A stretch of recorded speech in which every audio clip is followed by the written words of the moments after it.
तर आम्ही निघालो होतो बाहेर, का ते सांगते पुढे. त्या अगोदर ना मी छान अशी तयार झाले होते. तर मी कशी दिसत आहे कमेंटमध्ये मला नक्की सांगा. तर आम्ही निघालो होतो हिप्परग्याला जाण्यासाठी.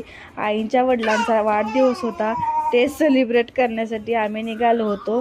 तर इकडे आल्यावर ना प्रिजू बेबी त्यांच्या पंजोबाशी कशी खेळत आहे पहा तुम्ही सुद्धा. आणि इकडे गरमागरम चहा सुद्धा घेतला. आणि आई ना इकडे चुलीवरती भाकरी करत होत्या. आणि इकडे बिर्याणी केली होती चुलीवरची बिर्याणी म्हणजे एकच नंबर लागते. आणि इकडे बिर्याणी होईपर्यंत ना टाईमपाससाठी ना वडापाव आणला होता, तेच आम्ही खात होतो. तर हे यांच्या दोघींचं भांडण सुरू होतं, तू छोटा घे मी मोठा घे असं चालू होतं. आणि इकडे 2 केक आणले होते.